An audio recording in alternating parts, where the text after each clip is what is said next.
Olá, boa noite. Nós vamos hoje ter uma conversa com a professora Maria Lúcia Santaella sobre semiótica. E eu vou dizer para vocês que eu entro nessa conversa extremamente atemorizado, porque acho que os meus conhecimentos sobre semiótica são muito parcos, e nós vamos receber aqui a maior especialista do mundo em semiótica e maior especialista do Brasil, uma das maiores especialistas do mundo em semiótica. Mônica, como vai, Nenê? Como vai? Aline, boa noite. Estamos esperando já a professora Maria Lúcia Santaella. Estava dizendo que eu entro numa conversa hoje com, provavelmente uma das conversas com mais temores, porque eu sei pouquíssimo sobre semiótica, e nós vamos, Valéria que me ajudou, né? Nós vamos encontrar a maior entendedora de semiótica do Brasil e uma das maiores do mundo. Tarso Adoni, meu querido amigo. Cláudia, boa noite. Boa noite, Renata. Pedro Paulo, boa noite. Estamos esperando a professora Maria Lúcia. Berta, boa noite. Edivar, meu querido amigo, há quanto tempo? Alexandre Troia, Ives, Lola, boa noite. Ju, boa noite. Ives, se eu não souber nada, você, meu professor de filosofia, e o professor Tarso Adoni aqui vão me dar as coordenadas, tá? Ah, olha aí, a Dani Ferrara que me fez uma supervisão sobre semiótica. Hoje eu tô aqui assessorado. Boa noite, Adriana. Boa noite. Boa noite, Maria. Mônica Caio, boa noite. Boa noite. Ah, a professora entrou.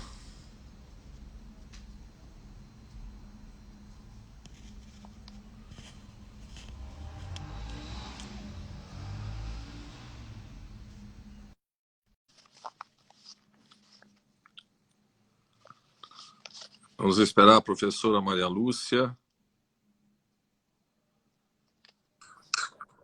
Já Boa entrei. noite.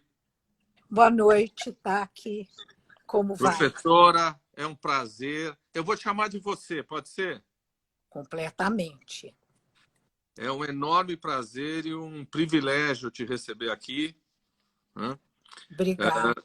Eu já estava dizendo que eu estou assim extremamente preocupado, mas vamos ver se eu me dou bem nesta conversa consigo. Nós estamos recebendo a maior autoridade em semiótica do Brasil, uma das maiores do mundo.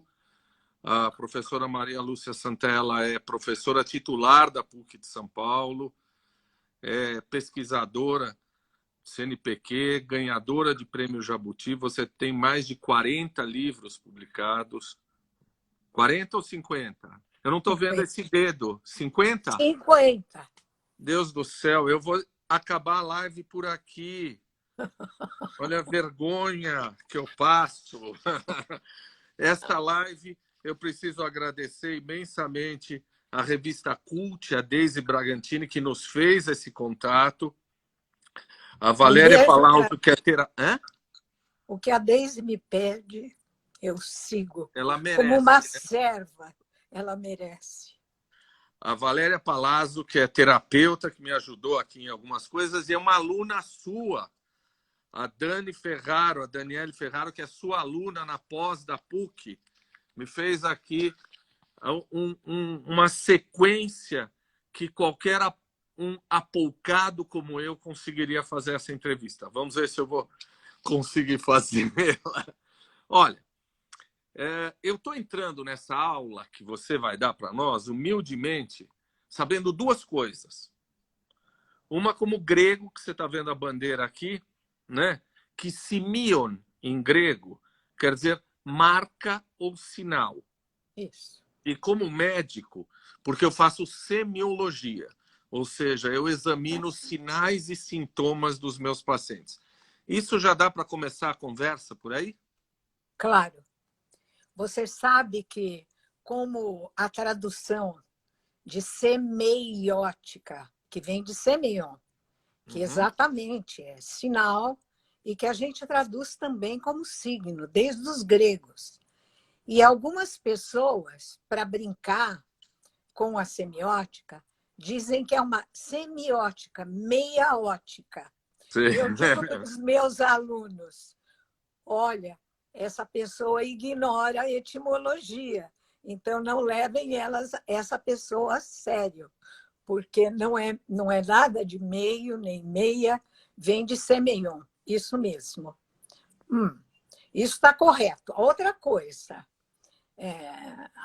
a semiologia é um outro nome para a semiótica, não é? Porque semiologia... Me perdoe, eu vou tirar os comentários, senão ficam assim sobre o seu rosto. Agora tá bom.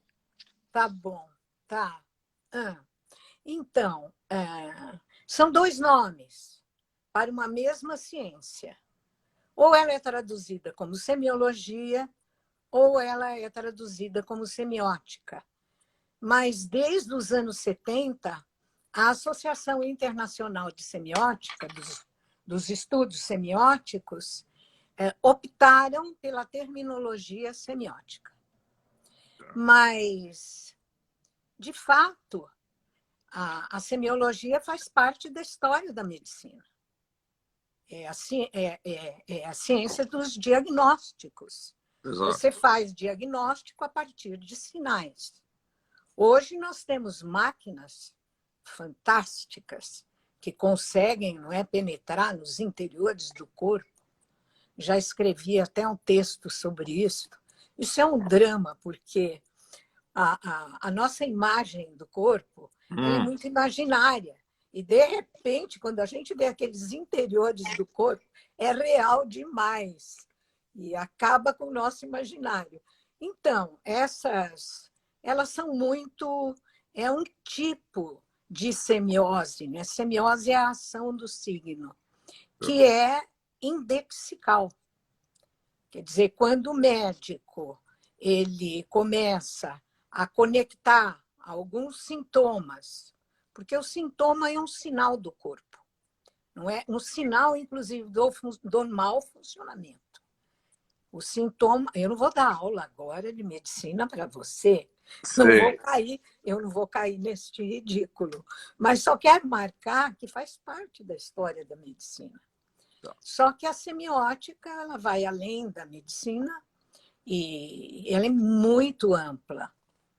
Então, bom, no seu livro, o seu livro introdutório sobre semiótica, que acho que é o livro fundamental para todo mundo que está começando a ler semiótica, acho que é Primeiros Passos da Brasiliense, não é? Isso mesmo. O mais pirateado do Brasil, aquele seu livro, não é? Olha, no Brasil, bastante pirateado. Você começa dizendo que a gente tem que diferenciar língua de linguagem. E existe linguagem verbal, linguagem não verbal. A gente podia começar por aí? Exato. Existem duas ciências. Uma é a ciência da língua. Claro que a língua tem uma função absolutamente insubstituível. Nenhum outro sistema de linguagem consegue substituir a língua e o poder que ela tem para a comunicação humana e para aquilo que o ser humano é capaz de produzir. Mas são duas ciências distintas. A linguística é a ciência da linguagem verbal. E a linguagem verbal ela tem dois códigos. Um é o código da oralidade, outro é o código da escrita. São duas semioses diferentes.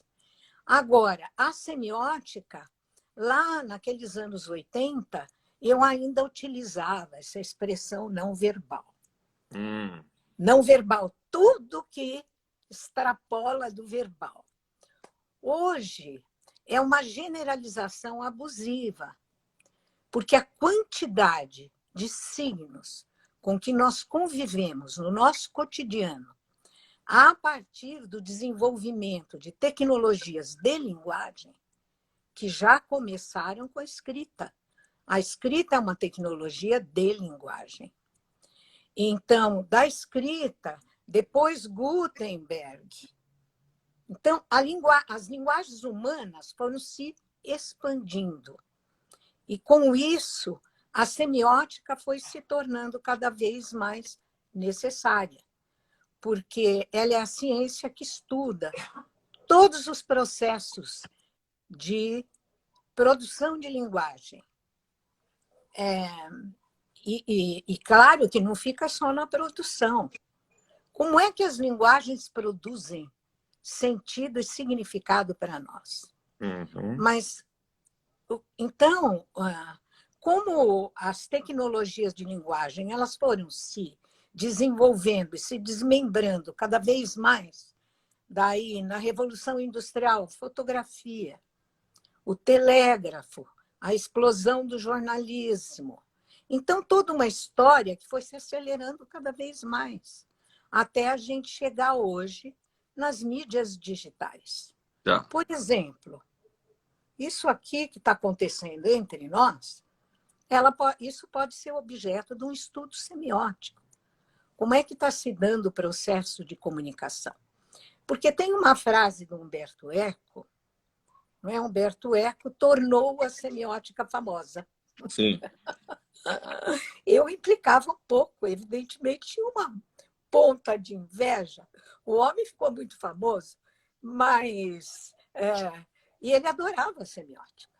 Só para você ter uma ideia, no fim da vida dele, ele cobrava uma fortuna para dar uma palestra. Nos congressos de semiótica, ele ia de graça. Então, era uma paixão. Para mim também é uma paixão. É uma paixão porque é uma maneira assim mais sinalizada para a gente compreender a si mesmo e a realidade. Porque a realidade é feita de signos. Perdão, desculpe, te interrompi. Não, quando eu falo signo, né, é um nome perigoso, porque não é o astrológico. Mas são linguagens, sistemas de linguagem. Essa é a diferença entre língua e linguagem. A linguagem ela é muito mais... Os tipos de linguagem são muito mais numerosos. Já começa com pintura de corpos nas sociedades primitivas. Não é primitivas entre aspas, porque cada sociedade ela dispõe de todos os meios para a sua sobrevivência coletiva. Então, a gente não usa esse nome primitivo. E você faz um alerta de que a semiótica ela pode ser vista em todas as atividades humanas. A pintura, fotografia, cinema, arte, poesia, ela é totipotente nesse sentido, mas ela também tem um limite, não é? Ela não é tudo. Qual é o limite da semiótica? Qual é o limite que se impõe à semiótica? É o limite das outras ciências. Ela não faz e nem substitui todas as outras ciências. Por exemplo, eu coordeno um curso de extensão, que já tem 16 anos, na COGEAI, não é? Que é o sistema de extensão da PUC de São Paulo, que é semiótica psicanalítica. Eu tenho formação em psicanálise também. Então, semiótica psicanalítica.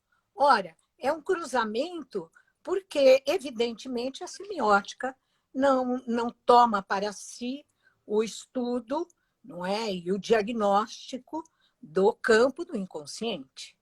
A mesma coisa. Embora a semiótica ajude a gente a compreender o fazer de um médico, de um engenheiro, ela não penetra nas condições particulares de cada uma dessas ciências. Mas ela é uma metaciência, como, por exemplo, teoria dos sistemas, teoria da complexidade, são metaciências. Ela não rouba o território de ninguém. Então, por exemplo, ela não rouba também embora ela ajude muito a gente compreender os processos de comunicação humana, ela não rouba o lugar de outras ciências e teorias da comunicação. É uma ciência dialogante. Ela dialoga. Ela dialoga. Desculpe, te interrompi. Pode continuar. Não me interrompeu. Eu já tinha dito que eu não gosto de monólogo. Verdade, você já tinha me alertado. Eu gosto de conversar. Você já citou aí a importância da semiótica, por exemplo, para a psicanálise, para os lacanianos que mexem com linguagem, né? Muito mais do que outras correntes psicanalíticas. Mas você começou citando a fotografia. E eu vi um texto seu, uma entrevista sua, dizendo que a fotografia revoluciona o corpo do homem, a forma como o homem passa a ver o seu corpo. É isso mesmo? Claro. Ela é um duplo. É um duplo. Eu adoro fotografia. Eu acho que a fotografia provocou sobre os nossos antepassados muito mais impacto, assim, de sentir o impacto, do que todas as outras transformações que vieram depois, transformações de linguagem e evoluções da linguagem humana. A fotografia é um duplo. Pela primeira vez, uma máquina consegue, por sensibilização da chapa e do reflexo da luz, recortar um fragmento da realidade. Então, daí para frente, nossa realidade começou a ser povoada de duplos. E esses duplos envolvem não apenas aquilo que a gente vê, mas a maneira como nós vemos a nós mesmos. A pessoa, por exemplo, quando ela vai participar de um filme, isso eu li, não sei se continua ocorrendo, porque agora são tantas as oportunidades que nós temos de flagrar o nosso próprio corpo, mas, na realidade, ninguém, como nós mesmos, percebemos tão pouco do nosso corpo. Nós não nos... Agora, com live, sim, a gente se vê falando.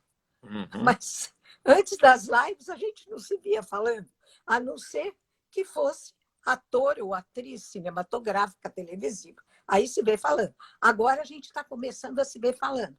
Dá um certo mal-estar, porque é a mesma coisa que ouvir a voz gravada, porque nós não nos vemos andando de costas, por exemplo.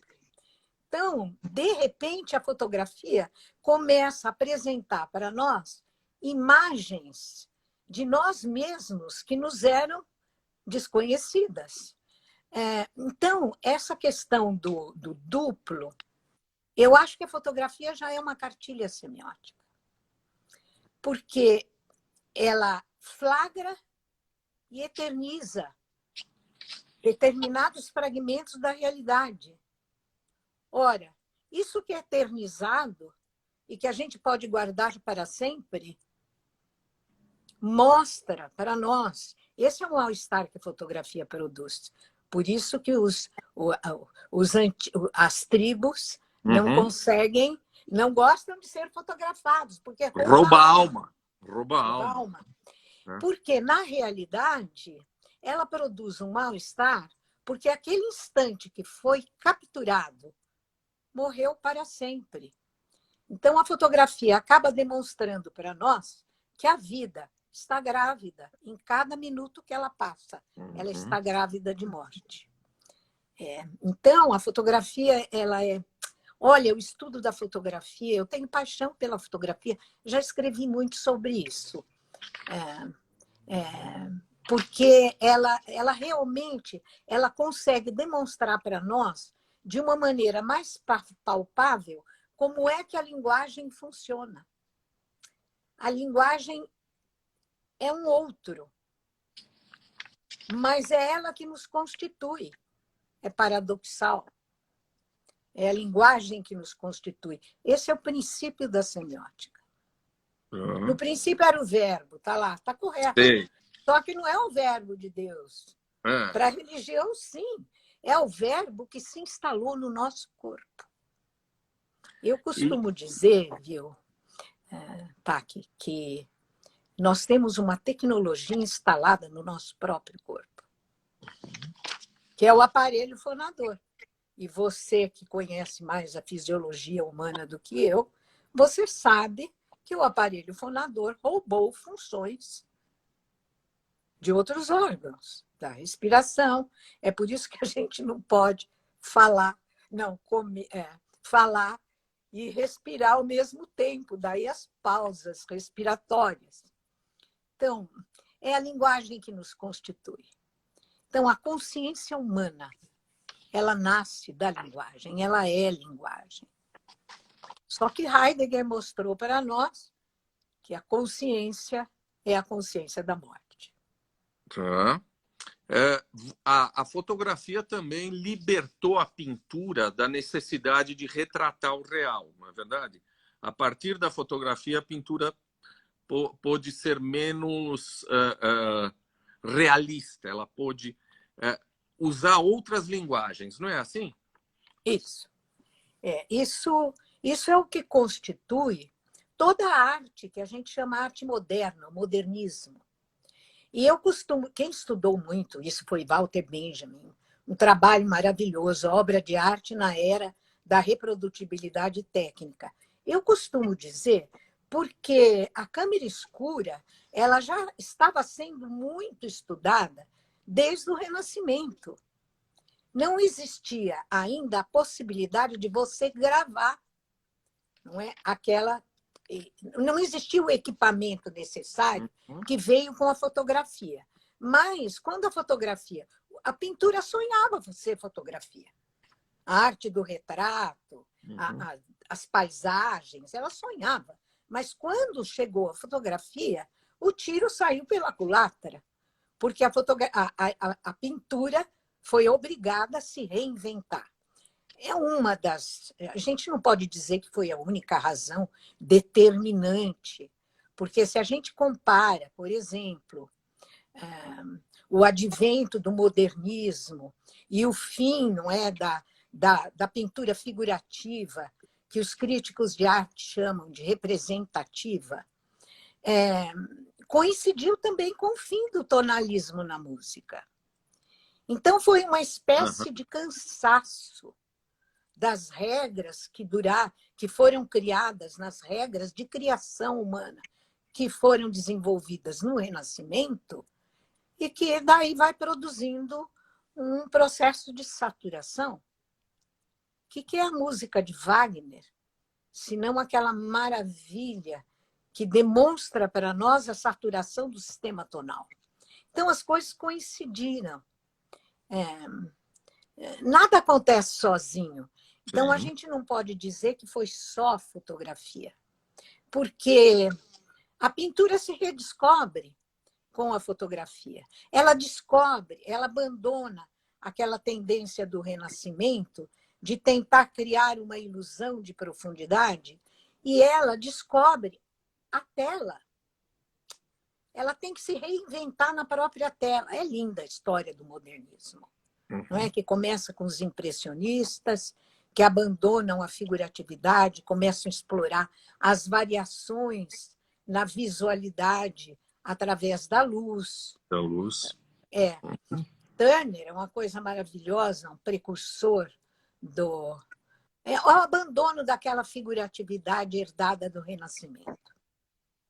Então, eu não lembro se era Monet ou Manet que pintou a Catedral de Reims em vários momentos do dia para ver para ver a luminosidade a cada momento do dia, não era isso? Você sabe que uma vez eu fui para o MoMA e estava assim na entrada uma tela do Monet imensa, elas eram gigantescas, mas é um deleite, uma coisa, ensina para nós o que é ver, como nós vemos na realidade. O olho vai construindo a cor pela luz. Você é, entre várias honrarias, você é representante brasileira na Academia Argentina de Artes também? Sou, É? O que sou. te liga à arte, ou esta academia, a fotografia, a pintura, qual é o teu papel? Olha, como eu sou semioticista, eu me interesso por todas as formas de linguagem, aquelas que eu consigo alcançar na minha modéstia. E a arte, para mim, ela funciona como um guia. Então, eu já escrevi muito sobre arte. Eu estou juntando agora uma série de textos que estão dispersos pelos meus livros e vou juntar o que eu escrevi de arte para um e-book. É uma maneira de colocar as coisas junto, mas eu tenho acompanhado, na realidade, olha, eu costumo dizer, como boa brasileira, que o mundo começou para mim no século XIX. Não me pergunte nada antes do século XIX, eu tenho que ir para o Google. Eu acompanho muito a história da pintura e a história da arte, porque a partir do modernismo, a arte também foi ampliando suas formas de criação. Então, o exemplo mais cabal é Duchamp, que coloca numa galeria um vaso Pinista. sanitário. É, um vaso sanitário. Então, quer Burinon, dizer, né? a arte passa a ser também a crítica da arte. Então, ao fazer a arte, ela já faz uma crítica da arte e a maneira como a arte está situada, como a arte é situada. Não é? É por isso que toda arte é política. Ela é política mesmo quando ela não fala de política, porque ela é situada e ela sofre as determinações do seu momento histórico. Então, como eu considero que a fala é uma primeira tecnologia que já se instalou no nosso corpo, então eu acompanho muito o desenvolvimento tecnológico das linguagens. Tecnologia que me interessa é a tecnologia de linguagem. Então, eu fui acompanhando do século XIX para cá essas transformações pelas quais a arte foi passando. A pop art foi um marco fundamental, não é? Inclusive de crítica e de ironia com a ascensão da cultura de massas nos Estados Unidos. Então, aquelas imagens de Warhol. Logo depois, vem um movimento que a gente chama de pós-moderno. A arte vai se reinventando e eu adoro acompanhar essas reinvenções, porque o ser humano é um ser em evolução. Você acha que a globalização faz com que culturas mais economicamente mais desenvolvidas, economicamente mais poderosas, às vezes não de uma maneira inocente, muitas vezes de uma maneira desejosa, de uma maneira de dominação, vão apagando as imagens e as características de uma cultura menos desenvolvida, de uma cultura mais pobre? Olha, deixa eu te falar. Bom, em primeiro lugar, você tocou aí, você pôs o dedo na ferida das imensas contradições da globalização. Não é? A globalização é um estágio de desenvolvimento do capitalismo até dar hoje, não é, nesse turbocapitalismo, mas, ao contrário, essas culturas... Eu vivo uma parte do ano na Alemanha, que eu sou casada com um intelectual alemão. Então, eles têm uma enorme curiosidade por aquilo que eles não têm, que é essa cultura que mantém, não é, esses países menos desenvolvidos. Eu ouso dizer que o nosso eles chamam em desenvolvimento, isso aí é um eufemismo. Isso aí é uma ilusão. Então, porque a gente ainda mantém certos vínculos com a natureza, não é essa natureza, a biodiversidade.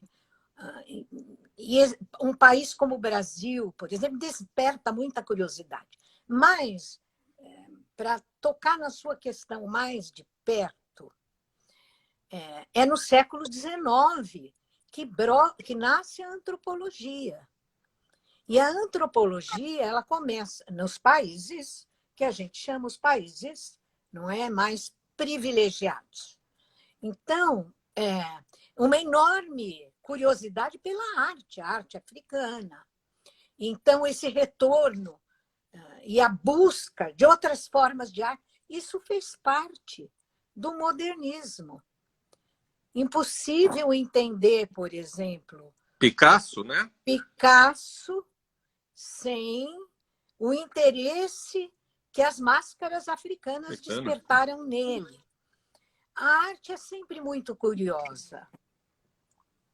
Ela busca, não é, essa abertura de caminhos, mas eu não penso que eles tenham esse desprezo e esse apagamento pelas culturas mais periféricas. Tem um aprendizado, inclusive essa história do global, local, foi muito estudada já nos anos 80, 90, e inclusive criticada essa noção de centro e periferia, porque nas enormes dificuldades que esses países como o nosso têm, eles têm formas de ensinamento. Formas de ensinamento mais coladas à vida. Mas isso aqui é mais assim, algo que eu estou falando a partir do sentimento e não a partir de pesquisa. Eu sou uma fêmea teórica. E a dúvida é o luxo do teórico. Então, eu, quando começo a caminhar assim, para coisas mais opinativas, eu já fico constrangida. Você está falando muito sobre o pós-humano, o pós-verdade, e eu sei que você tem um trabalho, você tem falado muito de fake news e de pós-verdade. A gente pode falar um pouquinho disso nesse nosso país? Vamos começar pelo pós-humano. É.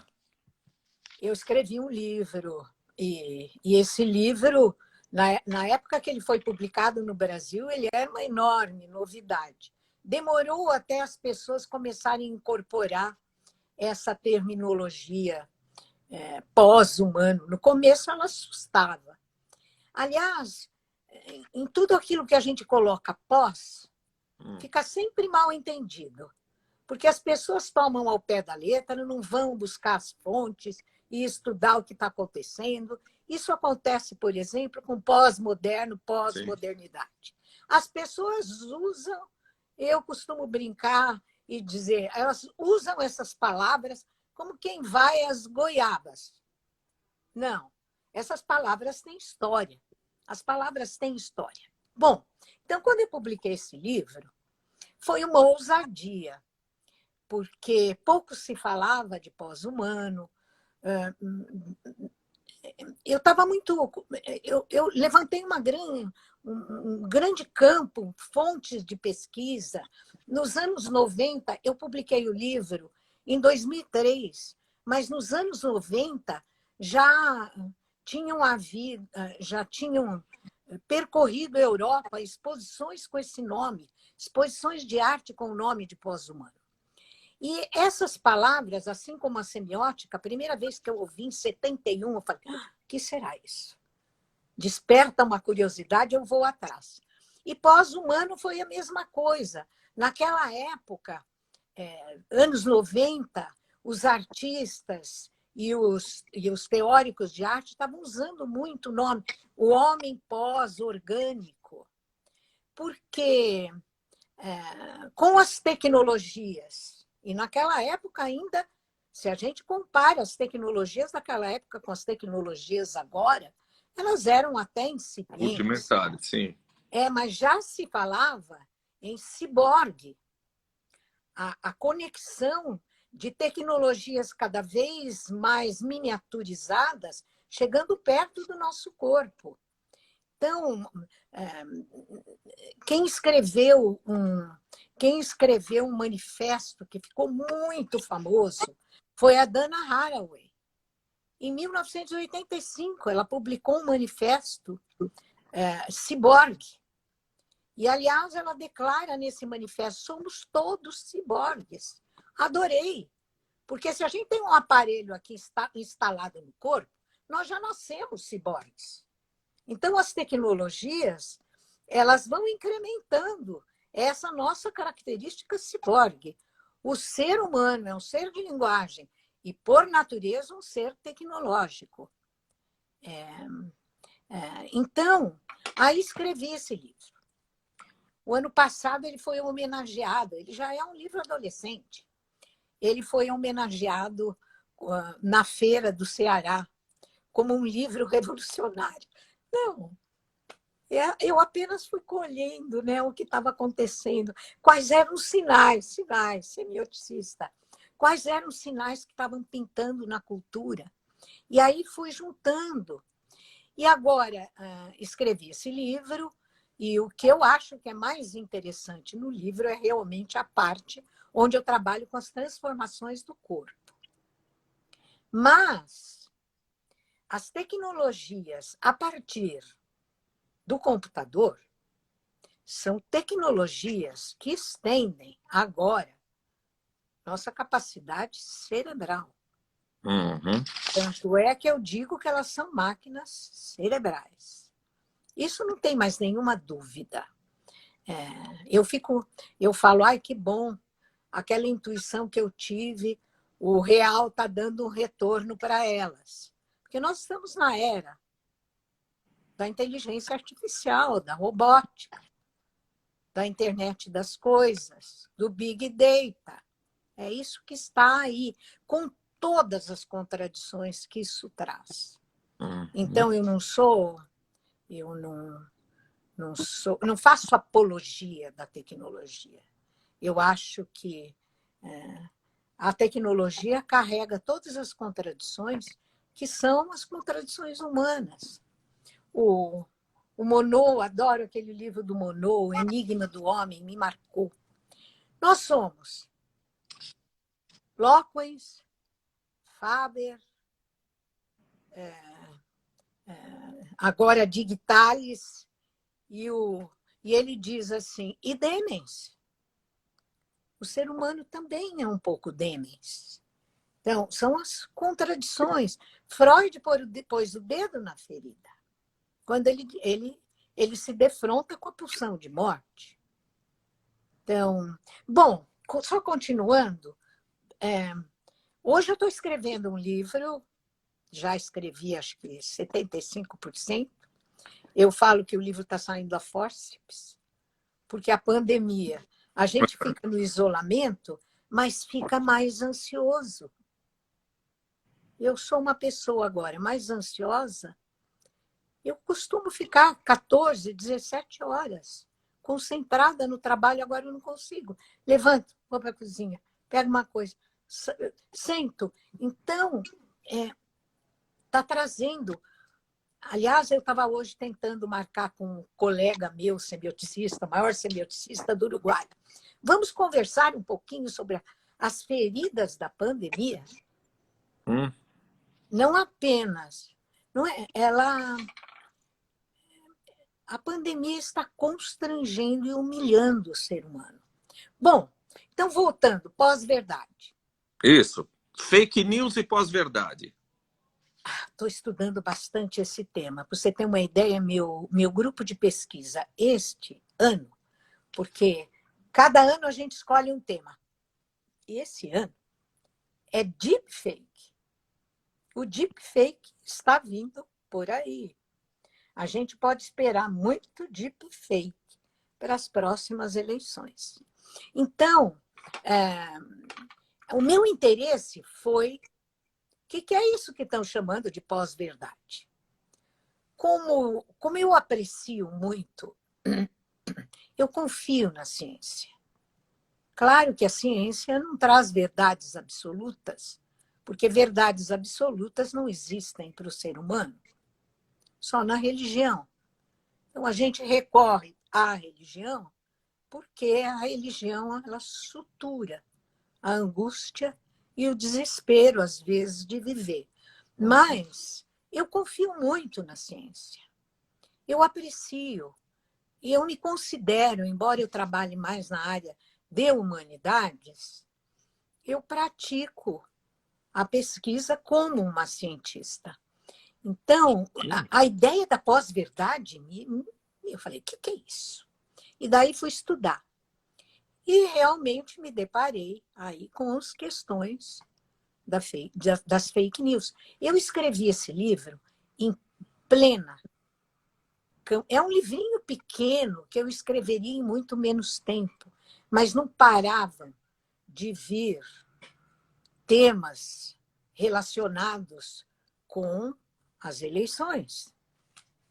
E a questão já do Trump, 2016, que despertou essa era da pós-verdade. Mas eu escrevi esse livro. Claro, as fake news são nefastas.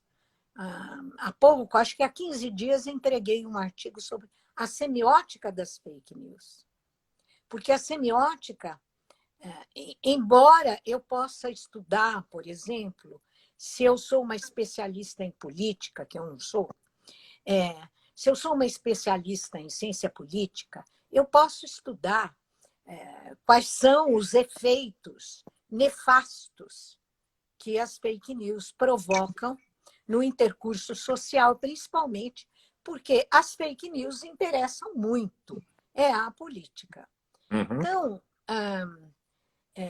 mas eu escrevi um texto sobre a semiótica das fake news porque eu não levei a fundo naquele livrinho. Eu falei, esse livrinho é para um público mais amplo. Se eu começar a entrar muito nessa coisa da semiótica, as pessoas não vão abandonar o livro e fechar antes de terminar. Mas agora eu vou publicar numa revista especializada. Então, como é que funcionam as fake news? Conclusão.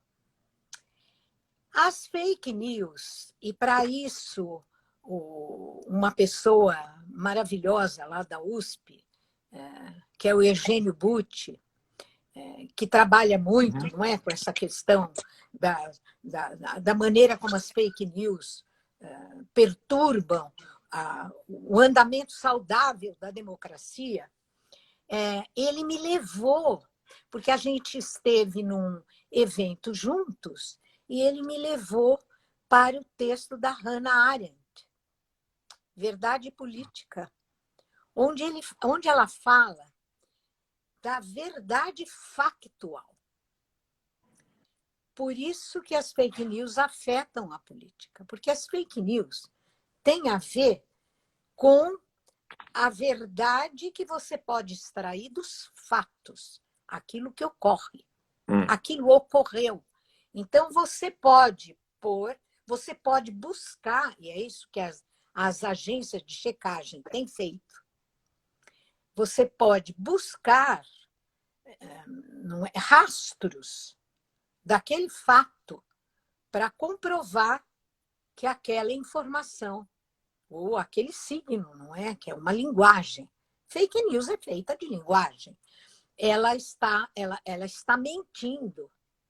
Então, nesse caso, eu posso falar de pós-verdade e de mentira. Eu não posso falar de mentira, por exemplo, na ciência. A ciência pode se equivocar, ela pode falhar, mas o cientista não mente, porque se ele mentir, existem sanções dentro da comunidade. Ele vai ser julgado pelos próprios pares, né? Isso, exatamente. Isso que é maravilhoso na ciência. Por que a gente vai para congressos, apresenta o trabalho? Porque o nosso trabalho só pode crescer a partir da heterocrítica.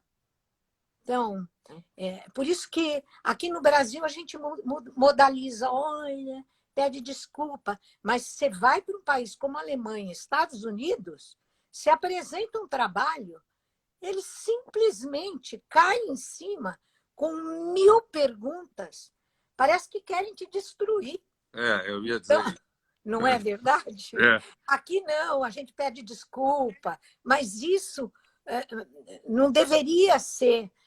A gente teria que buscar, bom, onde você falhou, porque é a única maneira do trabalho do outro crescer. Bom, continuando, o tema da pós-verdade. A ciência não mente. Se ela mente, ela é castigada, porque existe uma comunidade, não é? Que, inclusive, Boronovsky tem uma frase deslumbrante. A ciência, a comunidade dos cientistas é mais forte do que qualquer Estado moderno.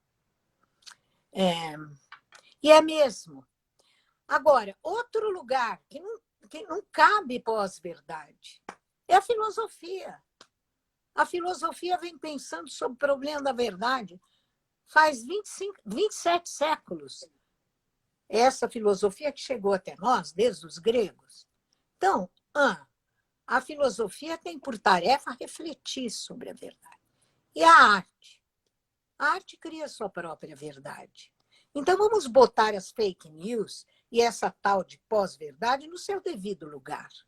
Não afeta as fake news não afetam todas as facetas das atividades humanas. Há atividades humanas que se salvam. E agora veja aí, você sabe que as fake news também afetam muito a medicina. Sim. A Estamos descrença na vivendo isso, ciência. né? Estamos vivendo isso nessa pandemia. Pois não é que hoje eu pego lá sei lá de onde vem, porque hoje a gente está aí são avalanches, não é, de informação que chegam para nós. Mas eu vi uma matéria que dizia assim, eu deleto, né? Porque por que você não deve confiar em vacinas? Então, as fake news afetam muito. Afetam porque as fake news são disseminadas não só pelos robôs, que hoje existem, os robôs que disseminam as fake news, mas elas pegam e se disseminam pela desinformação. Tá? Que eu não vejo outra saída. Quando me perguntam, mas qual é a saída? Claro que tem agora agências de checagem e que mandam para a gente. Mas olha o que aconteceu em 2018. Vinha uma checagem e seguiam 10, 20 fake news, assim, numa enxurrada. Então, eu não acredito em outra coisa. Educação. Mas a educação que é a educação que forma a pessoa para a vida. A educação que desperta a ética da curiosidade. Por uma autoexigência. Isso é educação. Porque se a pessoa se interessa, não é, por desenvolver um crescimento do conhecimento, ela não para. Ela vai checar, né? Ela vai checar a Isso. informação. Ela checa a informação, ela tem uma filtragem interna, que é o que não acontece com as pessoas que estão mal informadas. Então, eu não gosto muito de colocar a culpa na pessoa desinformada, principalmente no Brasil. Elas são desinformadas por quê? Da onde vem isto? Então, desse desastre que é a educação nesse país. Eu falo isso, não tenho medo de falar. Ela atinge todas as fases. E agora, com a pandemia, que desastre! Crianças, você que é especialista, não é? Neurologista, Psiquiatra. É psiquiatra, mas você é especializado em neurologia, não é? Não, eu sou psiquiatra, não. Psiquiatra. Sim. Então, outro dia eu estava ouvindo um neurologista. Como é que essas crianças podem ficar um ano Uhum. sem estudar? Se o cérebro é plástico, tá? Informação. Isso é um pecado. Isso é uma anomalia que só vem acentuar essa tragédia da educação brasileira. Eu falo disso porque minha vida inteira eu dediquei a isso. Eu trabalho no nível, não é? Já faz muitos anos de pós-graduação. Mas eu comecei lá, já no nível de ginásio, colegial, e já podia verificar que tragédia. Então, essa disseminação de fake news, ela é muito mais complexa do que a gente pode imaginar. Alguns dizem que não foi ele, mas passou para a história como sendo. Quando o Goebbels fala que uma mentira repetida 1000 vezes assume caráter de verdade, há 80 anos ele já estava falando das fake news, não estava? Estava falando das fake news. É assim que funciona a publicidade. Uhum. Como que a publicidade produz persuasão e convencimento? É claro que toda publicidade tem uma dose de mentira, mas ela é tão repetida, que ela acaba persuadindo. É nesse sentido. Agora, eu acho que a pessoa que tem, não é, uma formação educacional mais segura, ela desenvolve essa tendência para a dúvida. E hoje a gente vive numa era da suspeita. Nós temos que suspeitar de tudo. Eu vou fazer que nem o Kafka e não falar o nome do infausto ou do nefasto, eu vou falar só senhor B, né? O atual nosso presidente, senhor B, você não acha que faz uma campanha sistemática contra a cultura? Nossa, você está elogiando. É muito pior do que isso. É o limite. Eu não falo o nome também. Eu aprendi com Paulo Francis. Jamais diga o nome de quem você despreza. Jamais. Não, é de uma boçalidade que dói. Dói. É o exemplo mais cabal da onde a falta de informação, a falta de curiosidade pelas coisas da vida pode levar um ser humano. Agora, deixa eu te falar, não é só ele. É um entorno. Tem uma camarilha junto, não é? É uma camarilha, é um entorno. Olha, eu fico... Olha, no fundo, isso produz uma angústia na gente, porque vem aquela velha pergunta, não é, Taki? O que fazer? Uhum. Eu me sinto assim, obrigada. Sabe? A gente não pode ficar na inércia.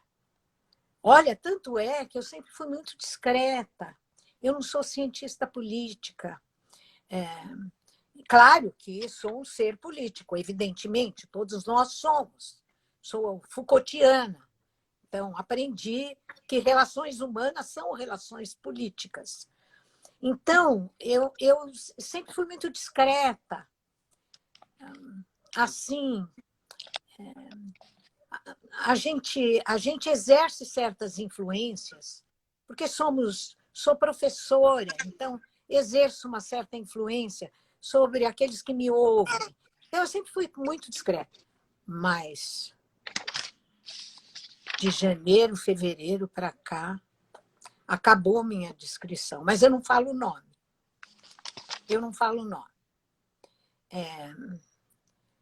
Olha, que destino. Que destino. Eu ouvi a live ontem. Ah, Ontem, é? né? Claro. Ele é meu colega. Ele é meu colega na área de comunicação. Eu estou no CNPq na área de comunicação. Ele é brilhante. O Wilson Gomes é um brilho. Então, Brilhante. nossa, é um brilho. O artigo que ele escreveu para a CUT sobre essa questão da guerra cultural, racial, é de um brilho, é de uma argumentação tão perfeita. Eu conheço ele há muito tempo, embora ele seja bem mais novo do que eu, há muitos anos. Ele está gabaritado para falar e fazer o diagnóstico. Da minha posição, eu sofro os efeitos. E isso dói. Eu sofro os efeitos. Então, Você sofre os efeitos da escassez das bolsas, da dificuldade de aprovar projetos. Você não está sofrendo isso? olha, isso faz parte do compósito da tragédia. Quando a gente vê, não, tem tantos exemplos no mundo. Como é que os países asiáticos se levantaram? Como? Investimento cerrado na educação. Eu fiz assim uma quantidade de estágios nos Estados Unidos, escrevi tanto livro por isso. Chegava férias, eu ia embora. Enquanto as pessoas iam para a praia, eu ia lá para o frio. Mas deixa eu te falar, num desses estágios, na Universidade de Indiana, e todas as universidades americanas estavam recheadas de asiáticos. Eles mandaram estudar nas melhores universidades do mundo, Alemanha, Estados Unidos. Então, esses países, olha o ponto, a maneira como eles se levantaram. Não há outro caminho. Não há outro caminho. Porque a educação é ela que traz inovação. Aí eles ficam falando de inovação. Inovação como? Se não tem o encorajamento para a juventude, o encorajamento para ela investir no conhecimento e na pesquisa. Isso tudo é um... Olha, eu fico sem palavras. Quando a coisa dói muito, a gente perde a vontade até de falar, mas temos que falar. Professora, nós temos talvez 40 e 50 segundos, talvez. Eu vou usar 10 deles para dizer que você é encantadora e o que eu vejo, cada tema que lhe pergunto, que você trabalha, você tem um entusiasmo a cada coisa que você vai falar. Isso é próprio dos grandes professores. Quer dizer, você tem, desculpa, vou usar uma palavra, o tesão do conhecimento de cada coisa que você fala, não é? Então, eu queria te agradecer e queria te deixar aí uns 30 segundos aí para você falar alguma coisa antes de encerrar. Porque o Instagram derruba a gente, infelizmente. Isso. Obrigada pelo convite. Esqueci de dizer no começo. Obrigada, Deise, por me levar a te conhecer. Obrigada e minha admiração pela sua coragem.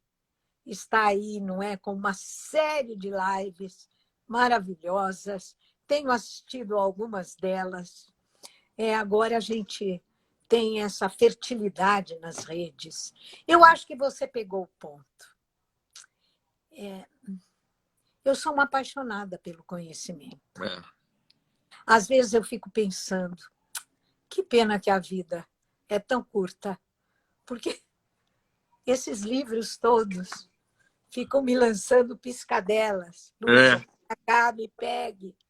Então, muito obrigada pelo convite. Um grande Foi um prazer beijo, muito obrigado. Encantado de ouvi-la. Muito obrigado e tenho certeza que todos aqui. Um beijo, obrigado. Beijo, tchau. Tchau.